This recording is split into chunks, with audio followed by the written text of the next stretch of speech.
Hello, Aussie outlaws and ambulance drivers and all the ships at sea, and welcome to A Very Good Year, the movie podcast where we invite a guest to pick their favorite year of movies and talk to us all about that year. I'm your host, Jason Bailey, and across the mic and across the country from me is my co-host, Michael Hull. Our guest today is a great film critic and an even greater friend. She is a senior correspondent at Vox covering film and culture. And before that, she was chief film critic at Christianity Today. Her work has appeared in Rolling Stone, Bon Appetit, The Washington Post, Vulture, RogerEbert.com, The Atlantic, Books and Culture, The Los Angeles Review of Books, and even more. She's a member of the New York Film Critics Circle and the National Society of Film Critics. Her most recent book is Salty: Lessons on Eating, Drinking, and Living from Revolutionary Women. Please welcome the one, the only Alissa Wilkinson. Hi, Alissa. Hello. Thanks, guys. It's so good to be here. Thank you for coming on. This is like such a treat. And and to get to talk about something other than the movies that are coming out in the next 4 months, Yes. right as we prepare to head into the fall festivals. We sure are. I feel like we're in the calm before the storm right now. It's the most wonderful time of the year. It truly is. Okay, so look, your Super Critic origin story is one of my favorites. So tell us about the year you chose and where you were in your life as a filmgoer and writer during that year. Yes. So, of course, there are some years that are obviously more interesting than others, and you might pick based on that. But I picked 2005 for a very particular reason. So it was the year I graduated from college and moved to New York City. Yay! And I think I could also say that it is the first year I really watched movies in any serious way. So I grew up in a family where movies weren't really part of our lives, and some of that was just because we're not real big movie people, and also because I grew up in a really conservative world, and you know, a lot of movies were kind of suspect. So I saw like a handful of Jimmy Stewart movies and stuff like that. But and probably the year before this, you probably saw The Passion of the Christ. I did see The Passion of the Christ. It may have been my first R-rated film, now that I think about it. But I did go see it. Yours and many others. And many others, yeah. Still the highest grossing R-rated film of all time. So I moved to New York in 2005, and I started dating a guy who I married a year later. But he had been to film school, and he was working in film at the time. He was actually... When we met, he was interning simultaneously with John Sayles and Jim Jarmusch. It's a good gig. Good sandwich of gigs there. Yeah. Yes. And so I was like, I don't know who any of these people are, but I was living in the West Village a few blocks from Film Forum. And like one of the first things that we did was go to a Boris Karloff festival that they were doing that I remember quite distinctly. Nice. And I just was kind of amazed by the whole thing. I just thought like, wow, like all these people, they like pay money and they go see these old movies that they've seen before. And and that year there was also a You Kieslowski. just described my life and most of my friends in I mean, yes, an incredibly exactly. short number of words.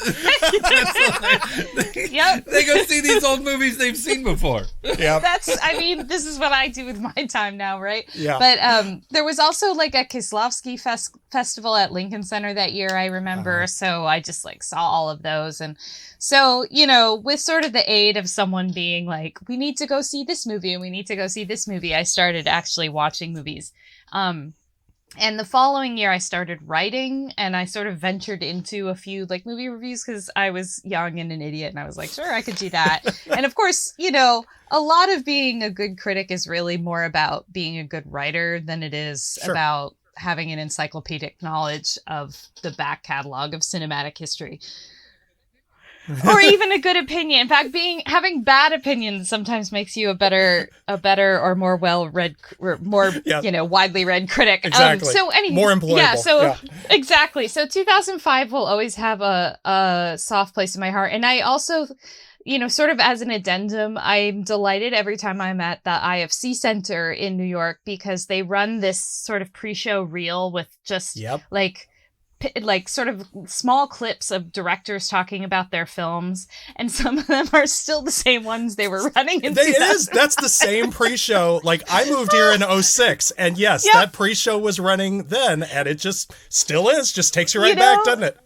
Nothing ever changes. Well, everything changes all the time in New York, and yet nothing changes. And in this case, it really doesn't change. Yeah. So, so all of that is really delightful to remember.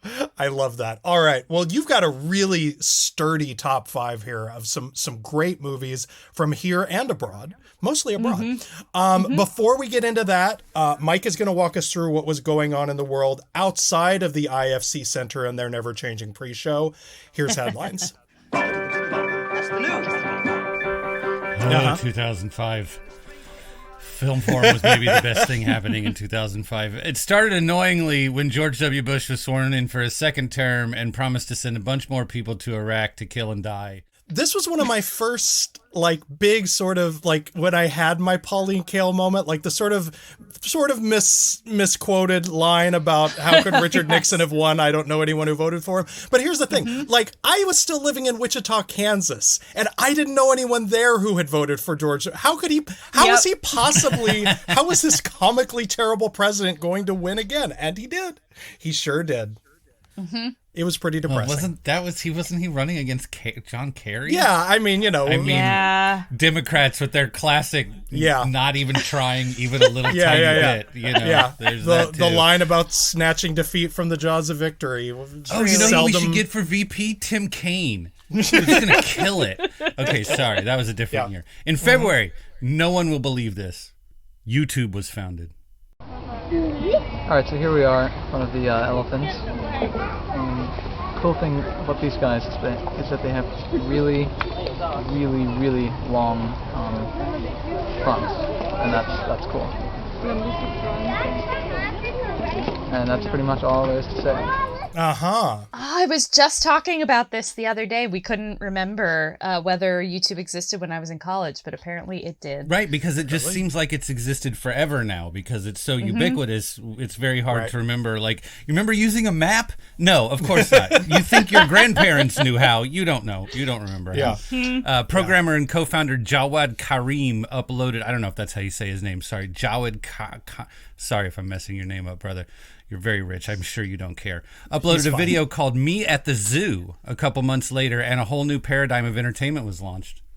What do we think the world is a better place because this website began? Is it? Yes. Hold on. I think let's dial up. Let's dial up episode 1 guest Alex Winter and see what he has to say on that.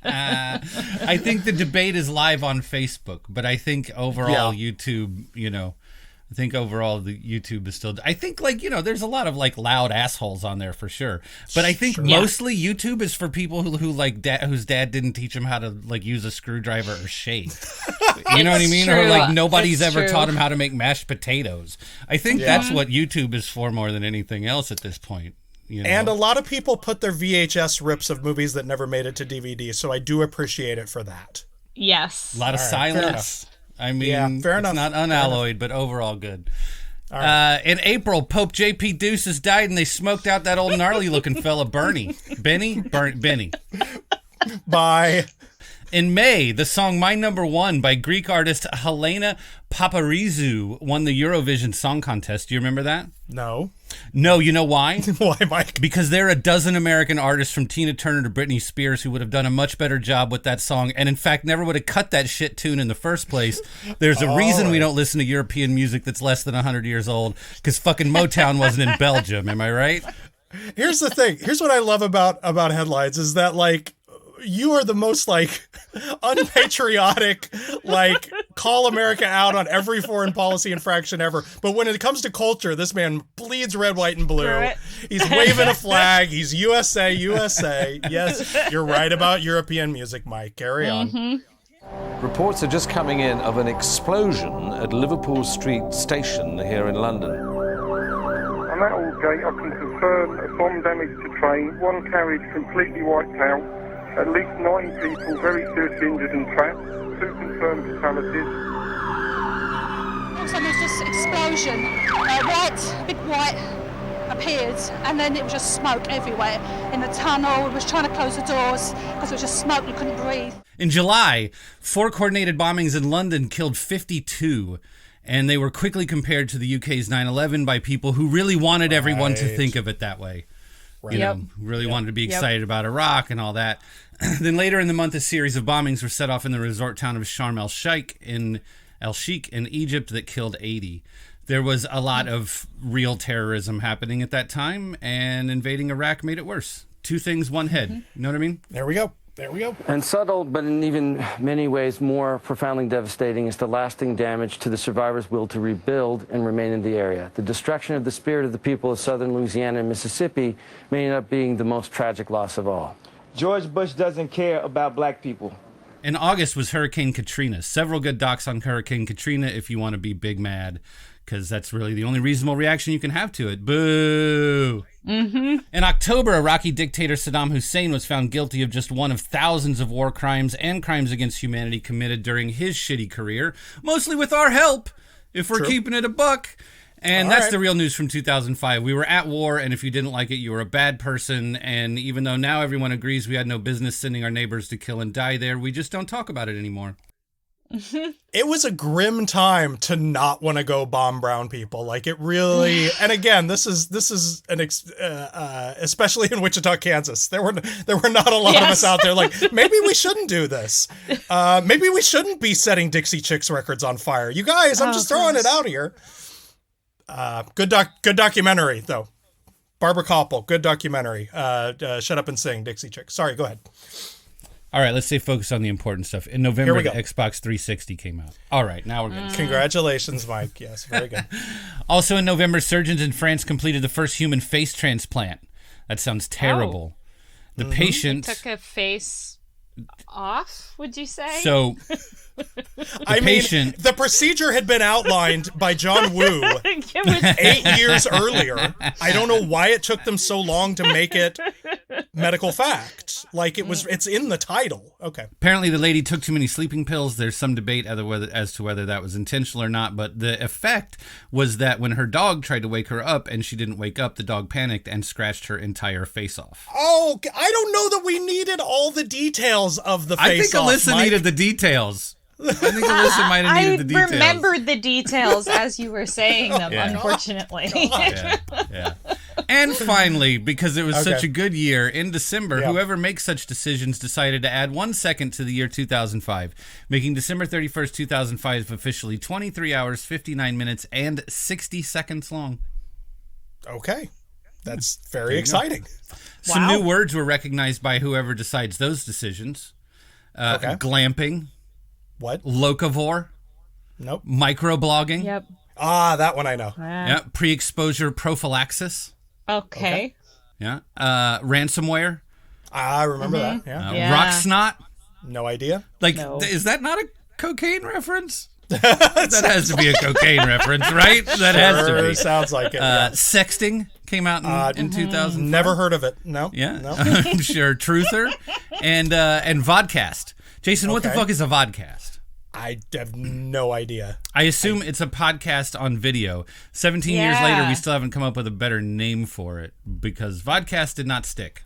Yeah, you can't just combine a couple of words to make a new word. That doesn't always work. It has to be memorable on its own. People who were born in 2005 are barely even alive at this point, so let's do deaths. Rosa Parks, Pat Morita, friend of the show Luther Vandross, skinny and fat Luther. We do not discriminate. Friend of every show Johnny Carson. Amen. Nipsey Russell, Link Ray, Arthur Miller, Bob Denver, a.k.a. Gilligan. Yep. Unbought and Unbossed Shirley Chisholm. Yep. Sandra Dee and Bancroft, Don Adams. John DeLorean. Max Schmeling, Don Adams. James Doohan. A lot of 60s TV people. Passed in 05. Ossie Davis. Yeah. Shout out to Ossie Davis. Yeah. August Wilson, mathematician Mary Jackson, Nazi hunter Simon Wiesenthal, Johnny Johnny Cochran. Memory be a blessing. Yeah. Robert Moog, Invented the Moog synthesizer. Very important, man. In American music. We're going to go back to American music. You know what else the goddamn Belgians didn't invent? The fucking Moog. That was an American. Jimmy Smith, R.L. Burnside, Ibrahim Ferrer, one of my favorite pianists. Vincent Schiavelli, Peter Jennings. Mitch Hedberg did exactly what he always said he was going to do, if we're being honest. Yep. Hunter S. Thompson ate a bullet in 2005. Check out his suicide note if you want to learn something about good writing. And finally, friend of the show, our patron saint, the King Richard Pryor, went to his glory and finally got to rest his busy mind. Thank you for all you gave us, Rich. Now, can you get this monkey's dick out of my ear? All right, in sports. Here we go.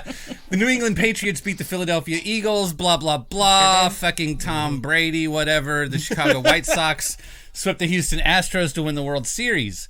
Jermaine Taylor beat Bernard Hopkins to become the undisputed middleweight champ, ending Hopkins' 10-year, 20-fight title reign. That was a big deal in 2005 for old men. Lance Armstrong won the Tour de France for a record-setting 7th consecutive time, but it turns out he had a little help in form of the most sophisticated doping ring ever. Shout out to Lance Armstrong's drug dealer. There is a film connection here. The year before 2005, a little film called Dodgeball: A True Underdog Story, and its climactic pep speech has not aged very well. The Lance Armstrong cameo kind of derails that one now. I mean, like, even the Postal Service was like, "You're a bad person. We're suing you for our fucking money back." Like, wow. Tiger Woods was on his big run, beating the plaid pants off of everybody. You always play with a lovely smile on your face. You smile when you come up here. Why do you get so much pleasure from football?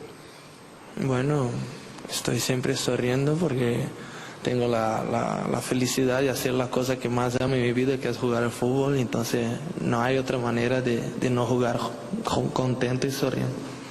He's saying he's got a happy disposition. He always smiles when he does the thing that he loves best in the world, and playing football is top of his list.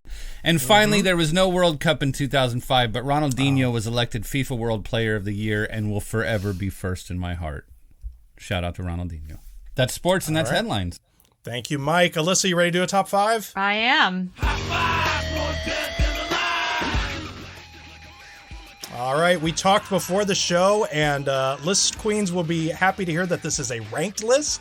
Alyssa will give them to us in descending order of quality, but all 5 top-notch pictures from the year of our Lord, bangers, if you will, from the year of our Lord 2005. So, Alyssa, what is the number 5 movie on your top 5 of 05? So I should caveat this with I hate ranked lists, and so this is going to be. In fact, I changed the list right before we went on air. But you still did it, and that's how deeply ingrained the need to a ranked list is.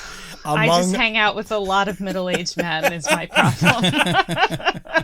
All right, so number 5, I have John Hillcoat's film The Proposition. Australia. What fresh hell is this? I wish to present you with a proposition.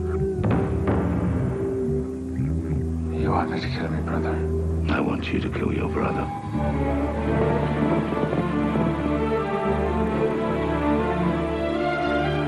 I know where you've come back, Charlie.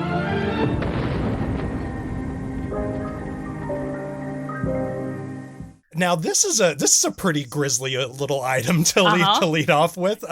Is. What struck you so much about The Proposition? Yeah, so in constructing this list, I kind of went on vibes, which I guess is how all lists really go. And it's the only real good way to do it. It's the only sound construction theory. Yes. Truly. And I've watched a lot of Westerns. I had to watch like a ton of John Wayne movies for the book I just finished writing and is sort of in process, but I don't really like Westerns. I don't enjoy them like at all, really, but this is the one that I always hold out as the example of the Western I did like. And I think partly it's because this movie really is almost just vibes. Largely, I think, because it was written by Nick Cave, the musician and screenwriter, and it really shows, I think, in the rhythm of it and the the rhythm of the story, it's very creepy. You kind of don't know if you're watching a horror film. You kind of are watching a horror film. Of course, a great deal of that has to do with the fact that it's also an Australian Western. And, you know, I don't know if Australians know how to make a movie that isn't a little bit of a horror film. Yeah. No, like even Crocodile Dundee is like creepy in spots. Yeah. Truly, you know, and I think as far as the storyline goes, it's pretty, you know, straightforward. There's a gang, there's a guy, there's justice, there's all of these things. But there's this real feeling of like eerie desolation, in part because Nick Cave's score for the film. And in part because there are moments of violence that you see very clearly and that are really just disturbing. Like a guy's, you know, head gets kind of blown apart and you don't forget that very easily. And that's a lot of what I really love about this film. I'm not even totally sure I've seen it since then, but there are whole sequences of it that are like burnt into my memory because of that. And the score is so incredible that I believe when they ported it over to, you know, album form, it kind of just plays through almost like a twisted little symphony or something like that with very little alteration. Yeah, I gotta say that's the, you know, the screenwriter score composer combo is not not a frequently seen sight, but boy, when you can get those two working together that closely, the results are pretty fucking spectacular. And I like the scores that he and Warren Ellis have done are some of my favorites of recent years. That Assassination of Jesse James score is just like, it's like a beautiful, like you said, like a beautiful symphony, a beautiful, terribly disturbing symphony, which I think is a pretty accurate assessment of this film as well. John Hillcoat has had sort of a spotty record since then. Why do you think that is? I mean, who knows? It might just be because I feel like, he made The Road and that did well. But then you start looking at what he's made since then, and it's not even movies I remember seeing, although I think I did. Lawless, 999. Right. I think, again, when you watch this, it almost feels like a perfect match of a sensibility and a screenplay. Very much so. And when you put those together, there's also this thing about that period of like 2005 to, 08, 09, something like that, where this kind of a film just hit right. No. It was... and it was a real moment for low budget films that had great actors in them that were, I guess, arty and violent and scary. Yeah. And we've kind of moved away from that ability in the past 18 years or so. My God, to do a late season episode and go all the way back to an early season episode. We talked about this with Roxana when we were doing 2007, that in this period, and a lot of film in this period, there's a real end of an empire feeling. And like, even though when we say that, we're talking about sort of how fucking bleak the world felt for us as Americans. And especially as you get into 06, 07 and the end of the Bush era, I still think that's present in some of these foreign films as well. Oh, completely. And, this was a really small budget film and it didn't make a lot of money, but it is something people have seen and know about. And I think that's just indicative. I often think of, I'm sure the Sopranos quote better than I do about, coming in at the end of something and feeling like, and, coming into film criticism in that sort of late hot stretch really does feel like your personal Tony Soprano moment. It feels a little bit like the last gasp of something. Yeah. So, yeah. That was an era similar to the way in the 90s we got a lot of, sort of people were like, Sonic Youth existed before Nirvana, but like the country just was the sort of pop culture, just it wasn't in that headspace. And like he wrote a book called "And the Ass Saw the Angel," that I didn't see the proposition until after I read that book, and that is one of my favorite books that I've ever read. And it takes place much later in time than the proposition, but then I went back and watched the proposition after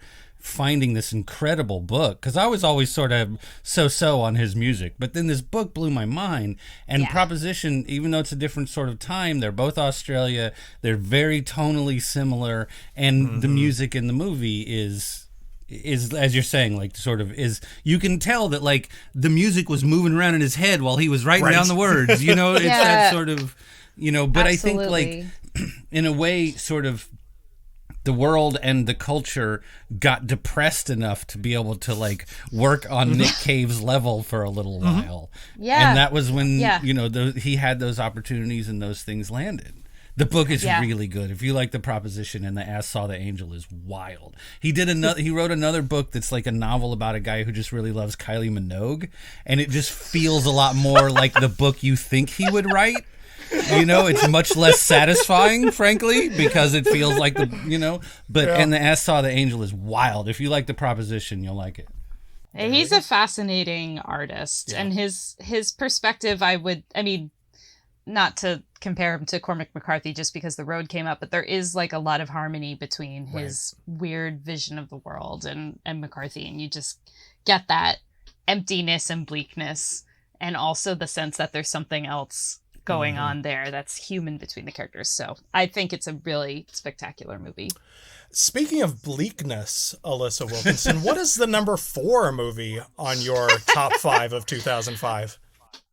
This is Jean-Pierre and Luc Dardenne movie L'Enfant.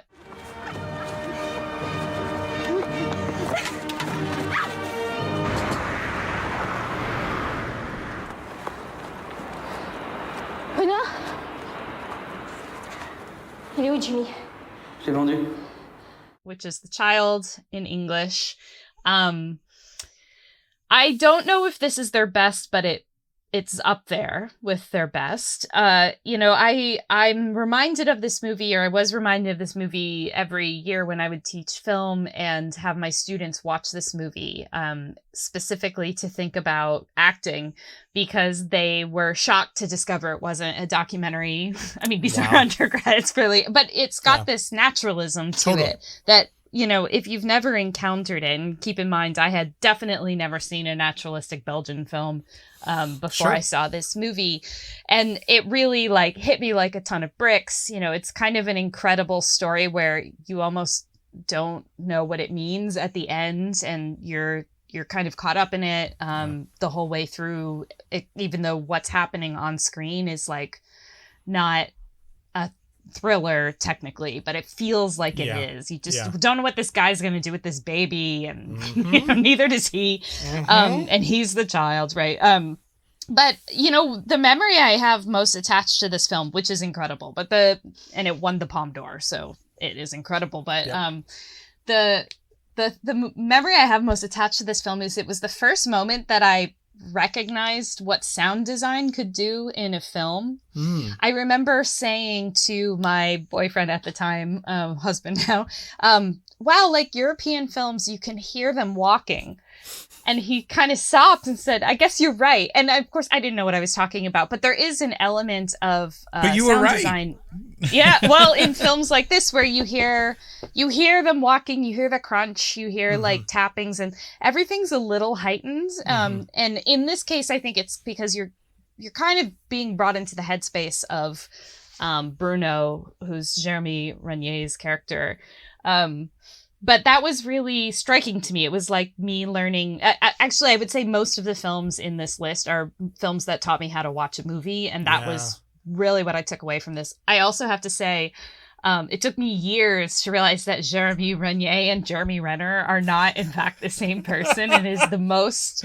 That's not just like Jeremy Renner said by a French person? Said by a French person. No, I mean, it's the most evidence that we're living in a simulation that I have from cinema. But that glitch delights me. Oh, God. Alyssa, this was one of the 2 on your list that I had never seen before you gave me this list. Because I moved, as I said, to New York the year after you. And so in 2005, I was still seeing the foreign films that made their way to Wichita, Kansas. And this was not one of them. It is astonishingly sort of bleak, hard to watch in spots. It also has the biggest laugh of maybe any movie I saw in the past 2 weeks, which is when this man turns up at the apartment of his girlfriend, whose baby he tried to sell, and when she is giving him the cold shoulder, he says, and I quote, What did I do? Okay. It's a real am I the asshole moment. Yes. Yes, it is. Correct. This man said, what did I do? And boy, if that's just not the most mediocre white man quote imaginable. Truly. I think it's just one of those things that like most people it would just never occur to them to do that. So like in the movie, it's genuinely shocking in a way that like motherfuckers get shot in movies all the time. Sure. How often do you see somebody go try to sell an infant? Like, I mean, the second he's alone with that child, he does not hesitate. It's not like there's any pause. It's not like he goes to the store first. The second he's alone, he is on the phone. I'm like, this is somebody to hang your picture on. It's hard to shock people in movies nowadays, but like that's one way. Yeah. That'll do it. Yeah. But I will like, but I was with it all the way through, but like that ending, which I'm not going to talk about, like if you haven't seen it, just track down the child, l'enfant. I was not prepared for the closing moments of that movie to hit me the way that they did. And I think one thing this movie taught me also was that a good movie was one, like you're saying, where you can't actually predict what they're going to do next. Right. Yeah. And I think all my movie viewing to that point had conditioned me to believe that the point of a movie was for me to not be startled or uncomfortable in any way. And this completely upended it. And that was so exciting for me. Yeah. What a great feeling. This guy threw you into a hurricane without an umbrella. He's like, oh, you want to watch some movies, babe? Let's go. That is true. And to that end, Alissa, what is the number 3 movie? Another super cheery movie. It is actually technically a comedy. It is. The Death of Mr. Lazarescu.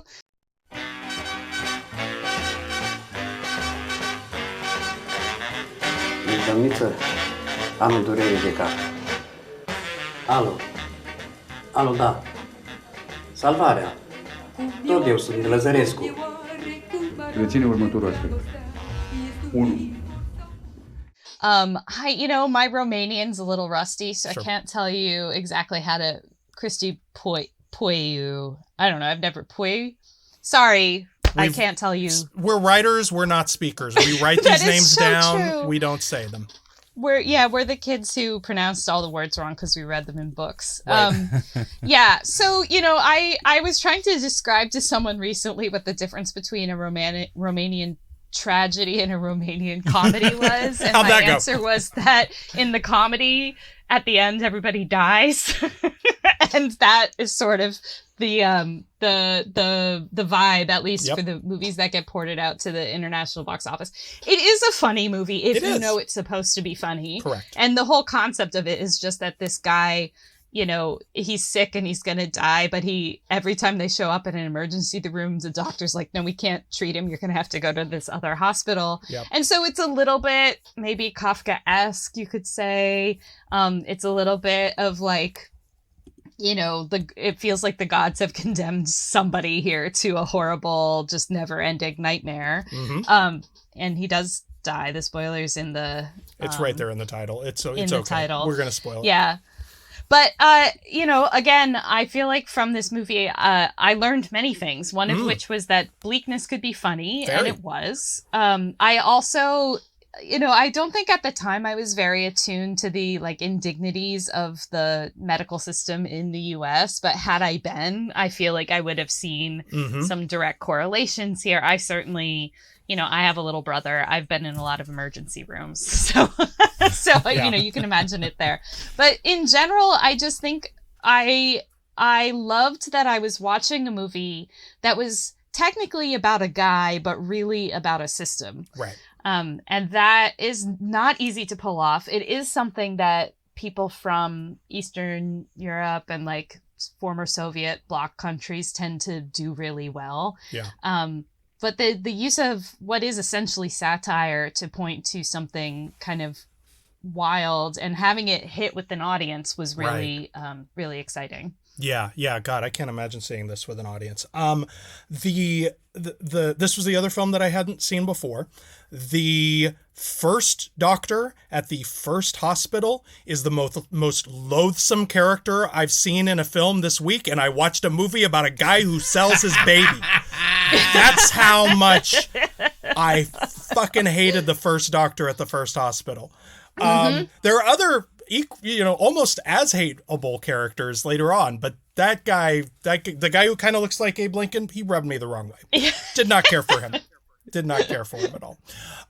Have you, the Romanian cinema remains like really vital. Like, this was, I assume, your introduction to that corner of the world. Yeah, truly kind of, I guess gateway drug is the only proper term for it. There have been so many great Romanian films since then, and they still generally do tend to be about the system.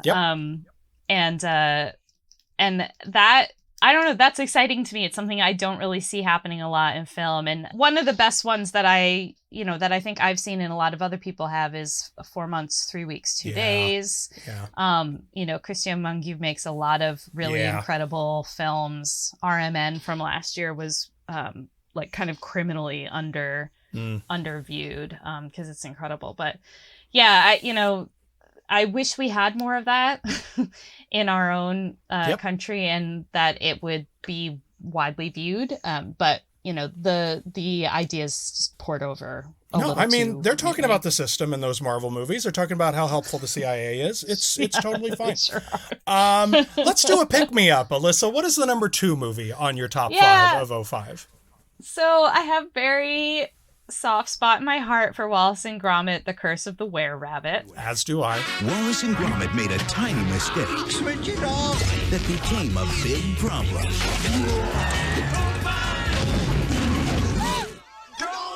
Wallace and Gromit: The Curse of a Were-Rabbit. Rated G. Now playing. In part because it's amazing. Yes. And I will say this was one I actually had context for going into. I didn't really grow up on Wallace and Gromit, but Chicken Run was a movie that was on constant rotation in my household when I was growing up, in part because I raised chickens when I grew up in the middle of nowhere. We had chickens. Does. Yes. And so my parents thought the movie was hilarious and would go around quoting it. So, and it also had Mel Gibson in it, so they must have liked that. Right. That's right. As kind of a Christ figure. Yeah, so, it all works out. It works. Yeah. So, but you don't really need to know much about Wallace and Gromit in order to enjoy The Curse of the Were-Rabbit. The other reason that I will always have fondness towards this is that my husband and I saw this with a bunch of other people, but it was sort of not a date. It wasn't meant to be a date, but we happened to be at the same thing. And so It was the first movie I think we saw kind of together, which is very hilarious and sweet and also very typical. And I've seen it a couple times since then, but it's just so funny, and it's got a nice little romance in it, and it's got all the Wallace and Gromit elements and the cheese and the contraptions and all of these things. And it just makes me happy to remember it. But I also think, sometimes these animated films that are technically made for children kind of transcend that subgenre. The other great film of that type that I always think of is WALL-E, where it's it's doing something else, and often it's because there's not just gimmicky but real integration of parody about all kinds of other things from cinema that show up in the movie, and which is great because if you're a kid and you watch it, then later you watch, in this case, a classic monster movie, and you're like, oh, I kind of remember this. That's really exciting, and I love this movie. Yeah, it's also one of my favorite Ralph Fiennes performances, and yes. I say that with no I'm not being cute. It's one of my favorite Ralph Fiennes performances, and he's a great actor, but he's doing such complex. There's a real art to the villainous douchebag, and he he really nails it in this performance. Yes, he does. Only with his voice.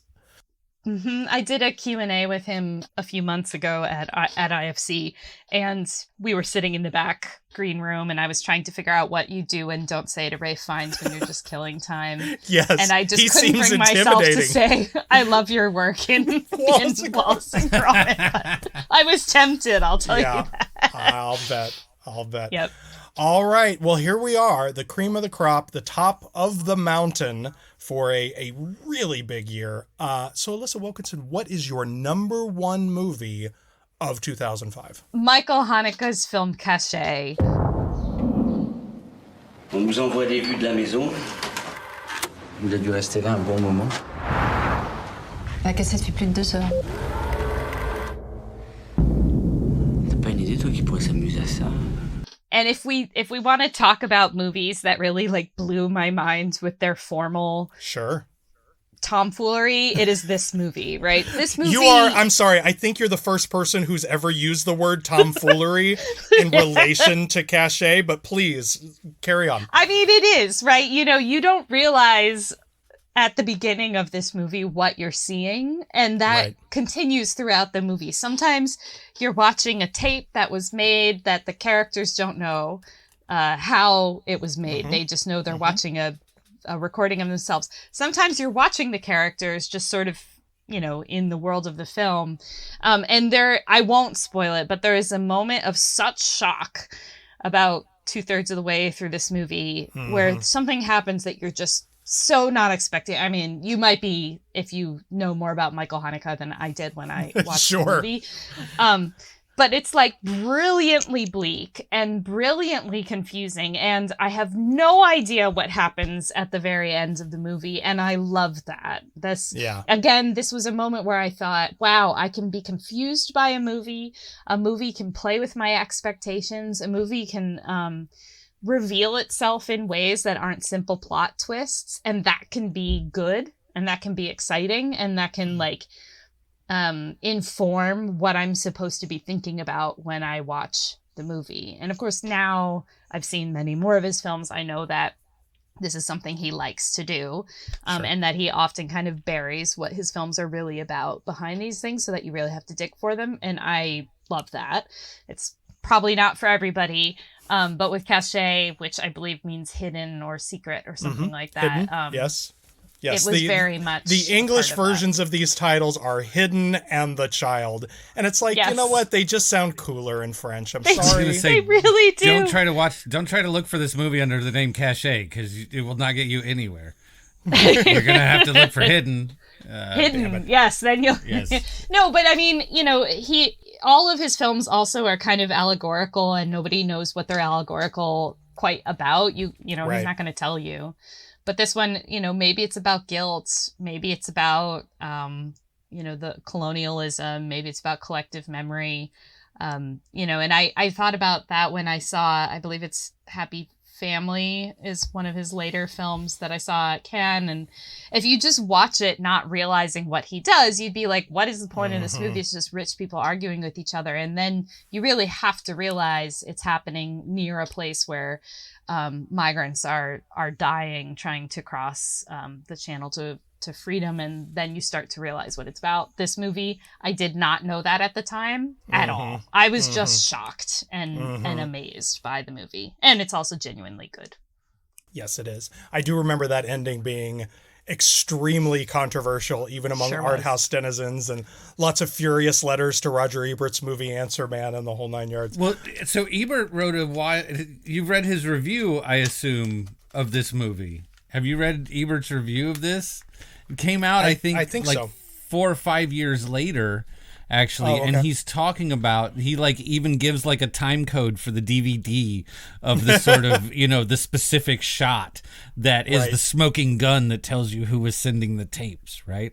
So I saw that and I was like, well, fuck, okay, fine. And I went and looked, you know, and I'm looking at the shot and I'm trying to sort of figure it out. And then I'm reading about it, and, you know, I'm reading an interview with the director, and the director's like, if you're even asking that question, like you're nowhere near following this fucking movie if you're even asking that question. And which I've never heard anybody disrespect Roger Ebert like that before. I was like, oh my God.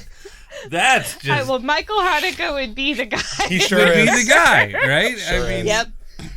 Yeah, but I mean, I think that like... But all of that just made the movie better.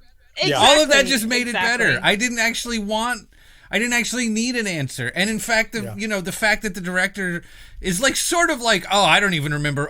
Because he said like, I wrote dialogue for that scene at the end. Yep. But hopefully they've forgotten it. I have. It was one of those like, fuck, dude. Okay. Yeah. Well, then I can free myself from trying to like do the puzzle. Right. Which just made it so much more interesting. Yeah. And I just love someone who is ready to hand that over to an audience and let them rip with it. It's just something that, again, is hard to find often in American cinema, not across the board, but often, and any cinema anywhere. Yeah. This is a special film for that. But I think that's just something that really flipped a switch in my brain and told me that films were something that you could read and think about and not just sit back, enjoy, and walk away from. And also, ironically, all these years later, a large portion of my job is to quote unquote explain films, which I hate the word, but people do click on it. And so I have always made it my mission to figure out how to do that in a way that actually helps you learn how to read a film better instead of just trying to give answers. And I'd have to think that cachet is a big part of the reason that I do that. I love that. Is your husband luckier or are you? I don't know. This film mind meld thing that you've managed is like, that's beautiful. That's goals. I love it. Yeah. It's certainly very useful professionally. Well, Alissa, this was a wonderful list and frankly a really enjoyable journey through your early days as a cinema egghead. So thank you for bringing it to us. And now, a word from our sponsor. Mike, I am in a good mood. Oh, yeah? Oh, yeah. And why is that, Jason? Because the New York Film Festival returns September 29th through October 15th with the most anticipated films of the year, with in-person director Q&As and free talks. That is exciting. Right? Okay, so now I want to go too. Well, I mean, who can blame you? And how do I do that? Just go to filmlink.org to begin mapping out your schedule to see the year's best movies when tickets go on sale Tuesday, September 19th. Filmlink, LINC.org. That's it. Get on it.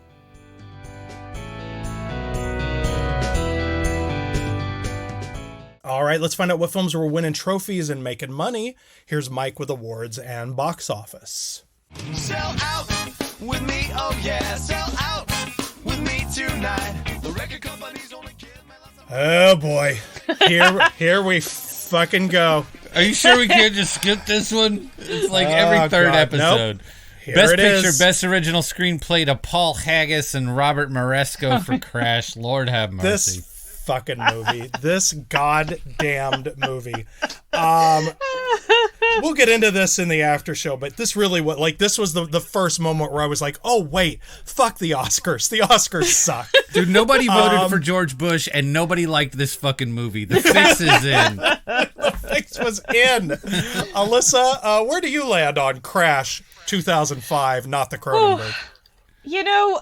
I saw it on DVD after the fact, and I remember being like, wow, there's a lot of characters in this film, and then it just sort of disappeared from memory, and then I would say later, I was like, that actually was bad, but I don't, and I have not, I should say, revisited it. But know what's great is that 2 years from now, it'll be the 20th anniversary, and we'll be back to writing pieces about it. Yeah, so. wait, yeah, yep. It's so ham-fisted. It's just an embarrassing movie that, what I do think is really interesting is almost every movie that, has acquired the reputation among sort of, film people the way that this one has, there's been some sort of movement to reclaim it or resituate it or defend it. And it's not this one. Still nobody going to bat for Crash.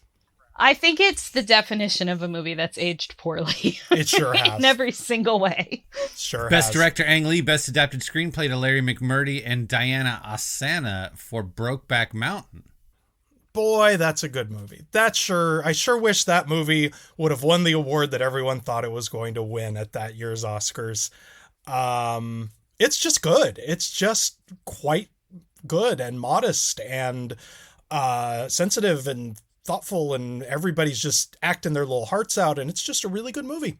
The kind of movie that should win Best Picture, I think. And if you'd like to hear the production designer not say anything about it because she's a professional and doesn't kiss and tell, listen to episode... I mean, it also had Heath Ledger, right? Which tells us how long ago this was. It sure did. Sure did. Best actor to Philip Seymour Hoffman for Capote. I don't know if you've ever seen that movie, Alyssa, but it's a good one. It is a good one. I had it originally on my list, which is why I'm getting ragged on. But, if I had to say why I had it on that list, it's because it also, more than anything, taught me about acting. And, what does a performance actually mean? And, of course, Philip Seymour Hoffman was the GOAT. For sure, but to watch him embody someone who didn't look anything like him and see him in that frame, and that was right after, I believe, I had just seen Boogie Nights for the first time, and just, that was enough to tell me what acting really was. Man had some range. Yeah. You compare Boogie Nights with any other movie in his entire career and be like, if you look at those two movies... But also Along Came Polly, which was a movie that, There you go. No, I mean, you're right. What's striking is number one, that he's, creating a full-bodied character out of playing a real person, which not everyone who stars in a biopic that wins a Best Actor does, but also playing a real person who to many people was pretty much a caricature, like who knew him as sort of a really one-dimensional sort of personality from like The Tonight Show, and to find that character's like soul and how it sort of got twisted up over the course of this. The other thing though that I do, because I did revisit Capote the other night because I thought it would be on the top 5. And the thing that was striking to me on this view was that as much as we think of it as PSH's show, and it's an incredible performance, like the entire cast is not, like Catherine Keener's great in it, Chris Cooper's great in it. I didn't know who Amy Ryan was when this movie came out, but I do now. She's great in it. It's just very well done and beautifully acted, kind of from top to bottom. Best actress to Reese Witherspoon for Walk the Line. Oh yeah, she's good. She's good in that. Yep. That's a perfectly fine, much more standard biopic than Capote. It's good. I would say of the music biopics that are being made fun of in Walk Hard, it is probably it's the best. One of the best. Yes. There you go. Best supporting actor to Clooney for Syriana. That was a good movie that's sort of been forgotten, and he's good in it. Yeah. I don't remember anything about it except that there was a lot of sand. There's a lot of sand in Syriana. So I should probably revisit it for this anniversary. I remember something about like fingers I remember there being a bad thing happening to his fingers in that movie. So we'll leave that there. I remember it being sort of like, well, maybe we do need to be over there. No, we don't, George. And the CIA, no, we don't. And stop with this movie. Yeah, there's bad people everywhere. Fuck out of here. Best supporting actress to Rachel Weisz for The Constant Gardener. Man, talk about a movie I loved and have not watched since I saw it in the theater, but I really did like that movie. And she's great in it. I have still never seen it. And at some point I realized that it was one of those movies I was going to wait till it was playing like in 70 or something on somebody's rep thing. So I'm still waiting. But again, the anniversary is coming up, so I'm sure. All right. Listen up, New York City rep programmers. Let's make The Constant Gardener happen so Alyssa can finally see it. Thank you. Best animated feature went to Wallace and Gromit: The Curse of the Were-Rabbit, because you're goddamn right it did. Oscar, they got a couple right that year. Yay. Yeah, I love it. And best original song. It's the only one that anybody remembers. It's Hard Out Here for a Pimp by 3-6 Mafia. Hustle and Flow. That's a good-ass song. I don't care. I know everybody makes fun of it because it wasn't scored by John Williams. That's a good-ass song. Was this the year that Jon Stewart hosted the Oscars? It's very possible. Yes, Maybe? he did. Yes. And he got up there and he said something like 3-6 Mafia, 1 Oscar, and then Scorsese 0. And that is a memorable Oscar moment. That's a good line. It's a pretty good line. Mm-hmm. Some other significant award winners. The SAG Award for Best Supporting Actor went to Paul Giamatti for Cinderella Man. Pretty good movie. Good Giamatti performance. Yep. And Golden Globe for Best Actress Drama went to Felicity Huffman for Transamerica. Can't imagine that one's aged well. Cannot imagine. It seems like probably not. But here's what's interesting. Like, those were the only other movies that won awards in, like, all the other major awards. Like, this really was a year where it was kind of like they sort of figured out who was going to get all the Oscars in, like, late September.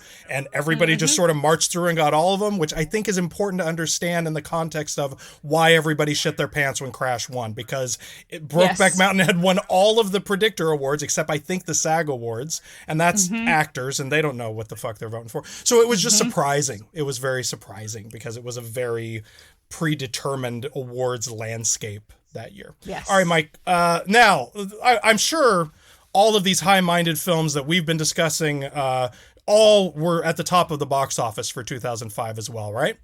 Yeah. Number 10, Hitch. Hitch. Yes. Hitch. The dour Romanian drama Hitch. Technically a superhero movie, so you know. Number 9, Mr. and Mrs. Smith. Mostly famous even then for breaking up a marriage. Breaking up a marriage. I will go to bat for Mr. and Mrs. Smith, which I find like in terms of like your smoldering, sexy summer popcorn action comedy, hard to top that one. A lot of good stuff in that Those two one. people have had excellent chemistry. They sure did. Somehow. Imagine that. They were real good together on screen. Yeah. At least for a little while there. Yes, number 8, Madagascar. Still never seen Madagascar. Oh, yeah. I remember finding it funny at the time. There you go. That's what I remember. Yep. Number 7, Batman Begins. Hey, you know what? That's a superhero movie I liked. The Batman Begins. Yeah. Chris Nolan doing the thing. Number 6, Charlie and the Chocolate Factory. Still haven't seen Charlie and the Chocolate Factory because that hack Tim Burton talked shit about the original while he was promoting it, and I said, "Fuck you! You're not getting any of my money for this movie." And I've held on to that for nearly 20 years. I'm with you. I'm completely with you on that. Yep. The effects are better. Nothing else is. Okay. All right. Well, that's fine. I would hope so. I would hope so for the kind of check that Warner Brothers handed him. I would hope he was able to improve on the circa 1971 special effects. I would hope so. I don't know, man. That tunnel in the 1970s. Yeah, is there anything as terrifying as the fucking tunnel in Tim Burton's entire filmography? I would dare say no. Yep. Nope. All right. Number 5, Wedding Crashers.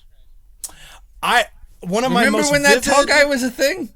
He was. One of my most vivid memories.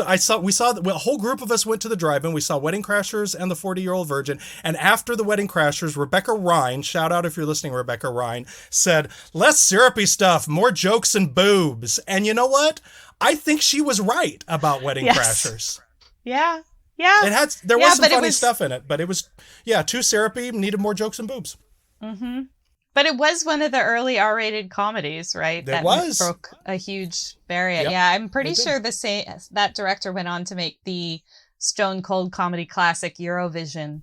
That is a good one. When you said Stone Cold comedy classic, I thought you were going to say Fred Claus, which he also directed. Oh, so no. Yeah, no, unfortunately. Number 4, The Chronicles of Narnia, The Lion, the Witch, and the Audacity of this bit. No, wait, and The Wardrobe. I'm going to hazard a guess that you might have seen this one when it came out, Alyssa. I sure did. And I was not thrilled with it. I mean, first of all, it can't hold up to the old, the ones that aired on PBS when I was a kid, which are just like hella janky, like guys in beaver suits with like taped on teeth playing the beavers. Amen. But as I recall, my main complaint about it was that the lion wasn't big enough. Okay. The lion Aslan had the voice of Liam Neeson, but he just was a normal sized lion, and I thought he should be fiercer and larger. I think that's a perfectly valid criticism, and perhaps Greta Gerwig will correct it in her forthcoming Narnia movies. Which is a sentence I can't believe I said, and it was true. Nope. Number 3, War of the Worlds. Oh, yeah. I have such a strong memory of going to the theater, really enjoying the first 2/3 of War of the Worlds, and being like, I can't remember the last time Spielberg shit the bed this bad at the end of a movie. I can't even tell you if I saw this movie, to be perfectly honest. It's one of those ones that I don't remember. I do remember a lot of things happening because they had to... Did they have to change something about the movie because it was too evocative of, like, terrorist attacks? There was some talk that the attack was a little 9/11-y. Yeah, I do remember that. They made a movie where aliens invaded and nobody got dirty or got their hair messed up. Fuck them. Anyway, I did get to work on the trailer for War of the Worlds, which was dope as fuck. And I'll tell that story in the after show. We'll talk about working for Steven Spielberg on the War of the Worlds trailer, because that is that's an experience that I've not had since. Let's just say that. Yep. Number 2, Harry Potter and the Goblet of Fire. I remember this being one of the ones I didn't like, but I can't remember why. I can't tell any of them apart, so I have seen them all, but I don't think I saw it in the theater. I think I watched it after the fact. I've also never read the books, so the movies never made much sense to me, and that's just how it is. Look, one thing Christians were right about when it was happening. Fuck Harry Potter. Am I right? Okay. Oh, but now they love it. Look so at that. you know. Of course. How the Star Wars. tide I didn't say they were consistent. Star Wars Episode 3: Revenge of the Sith. Number 1. I said that backwards, Yoda style. I do have a good story about this, which is I went to a STEM school, like an engineering school, and I was possibly the only person who hadn't seen Star Wars a billion times there.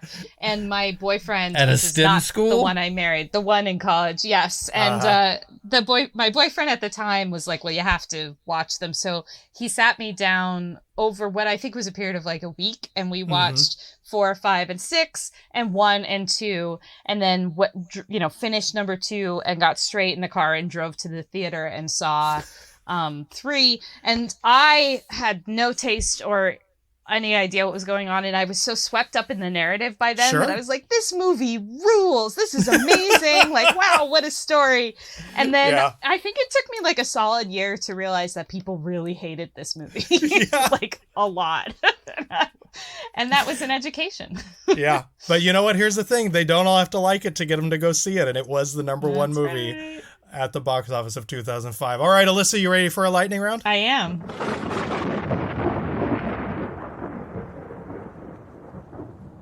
All right, Mike's going to put 5 minutes on the clock.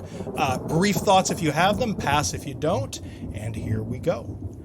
Woody Allen's Match Point.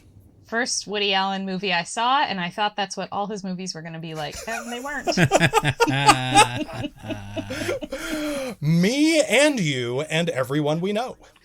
I thought, who is this weird lady who makes these weird movies? But of course it's iconic, and it gave us one of the greatest visuals of our time about poop. So, no, it's a great movie. Joe Wright's Pride and Prejudice.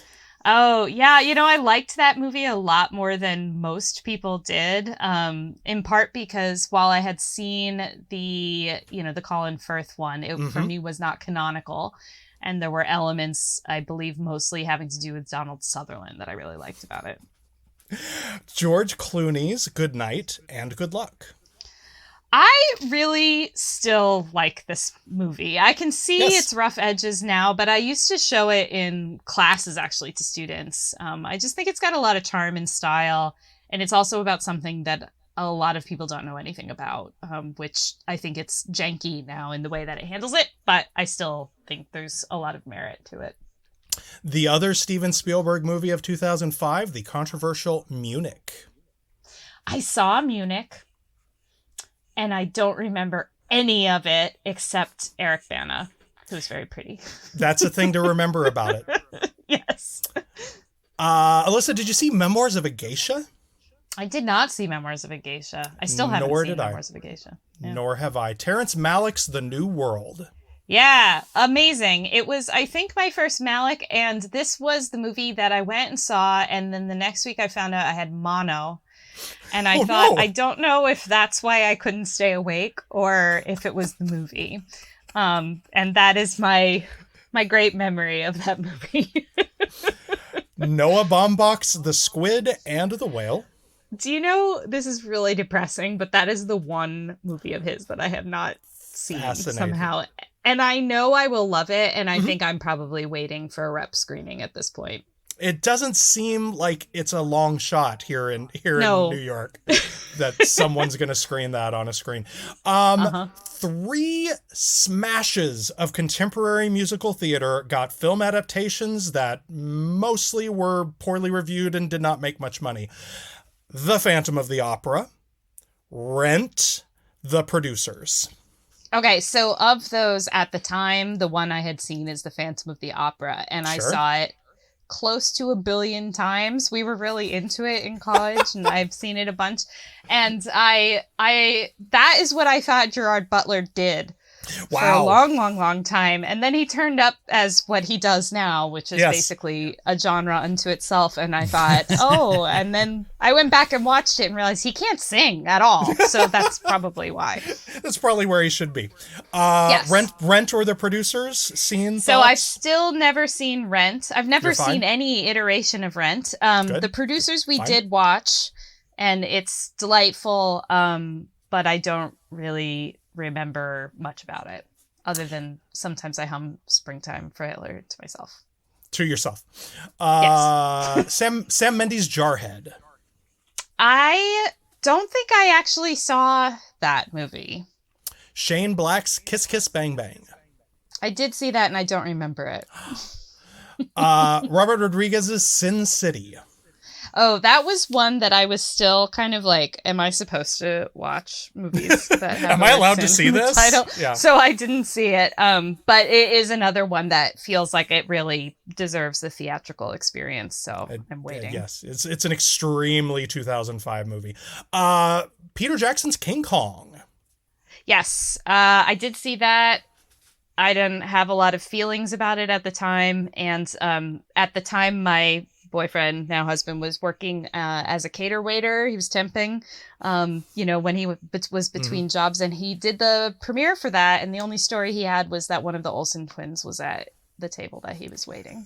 That's very exciting. That's mainly what I think about when I think about King Kong. You associate the Olsen twins with the 2005 version. One of King Olsen Kong. twin, but he wasn't sure which one. How could you know? They look exactly alike.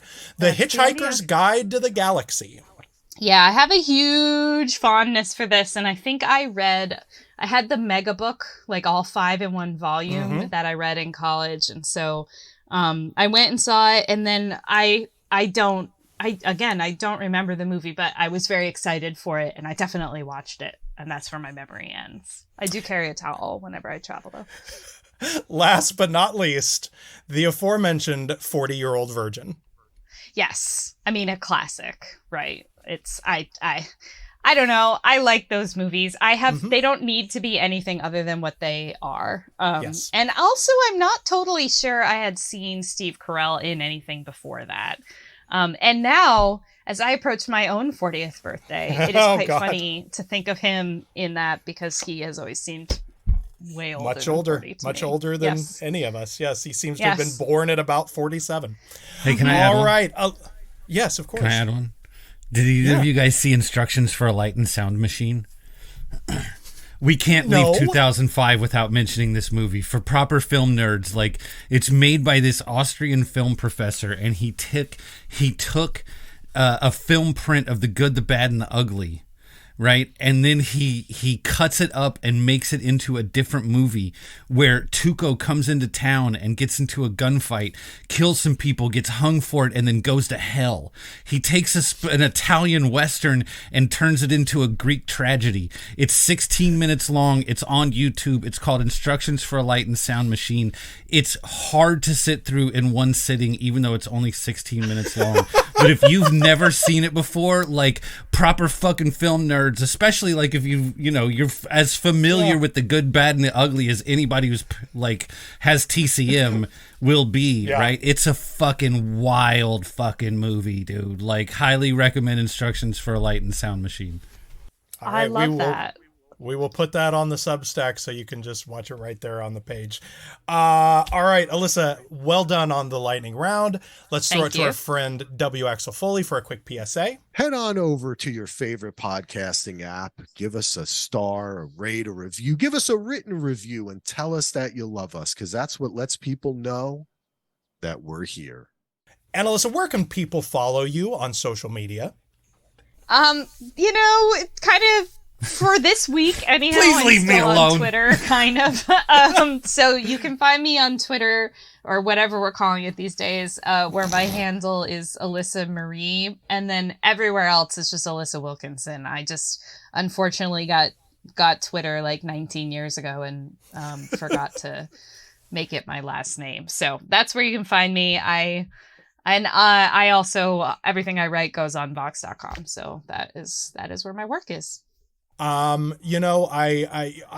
wax a guest's car and I'll tell them I'll tell everyone that they're wonderful, because they are. If they're on the show, I like their work. But Alyssa's really one of the best who's out there doing it and approaching these subjects and approaching art in a way that is serious and brainy and also approachable. And I'm just so glad that you're out there doing that and that you're my friend.